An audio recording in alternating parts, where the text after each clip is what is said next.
So today we're going to look at the transition metal question. So transition metal ions can bond to ligands to form complex ions with different shapes.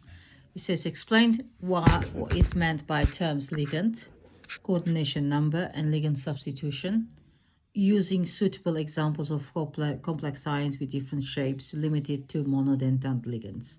In your answer, you should include diagrams and equations where appropriate. That's 6 marks for that. So first thing I did here for you already, so you wouldn't have to be bored with my explanation, is ligand. Just put the definitions of them. So ligand is a molecule or ion that donates a pair of electrons to a central metal ion to form a coordinated bond or dative covalent bond. Okay.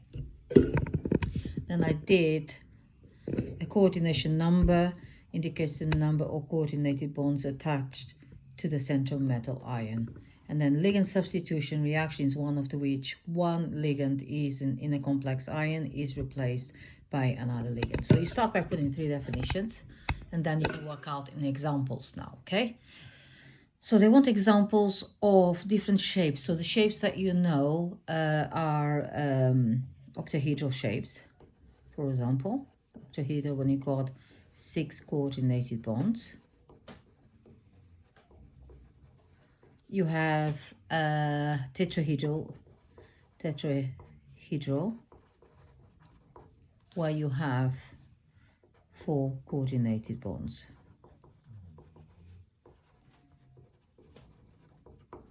Now, what we have to do here is look at the monodentate ligand, so you can't use bidentate. So monodentate ligand could be water, H2O, it could be NH3, it could be Cl minus, it could be OH minus. So those are examples of monodentate ligands.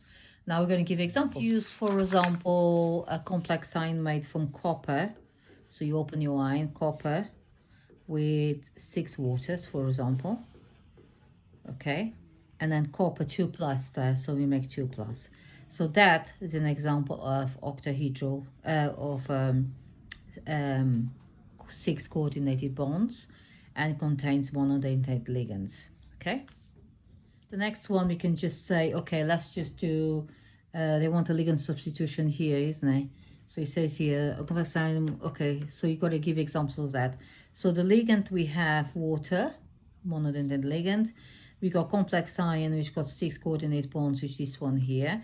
We can actually draw that to show that we know that. So we can put copper up, down, away towards you, like that.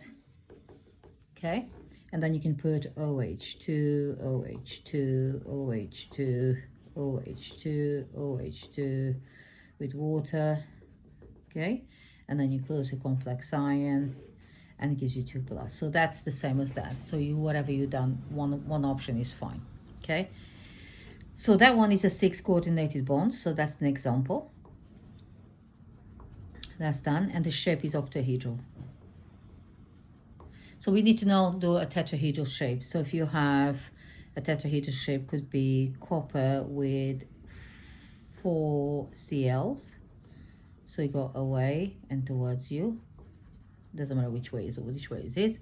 So you put like that. So if it is copper 2 plus, so you got 2 plus copper, 4 minus becomes 2 minus. So that is an example of 4 coordinated bonds.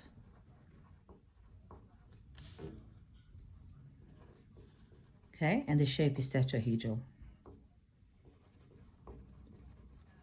So you have given 2 examples. Now what we have to do is a ligand substitution reaction with monodentate ligands. Okay, use this actually. So we can say copper, let's put here, copper with 6 waters,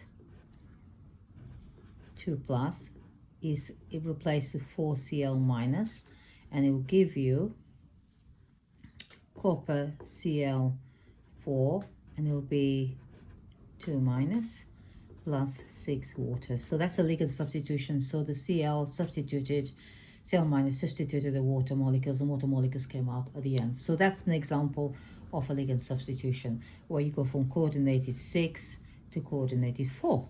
So change coordination number. I think that's enough for this question for you to answer. Okay.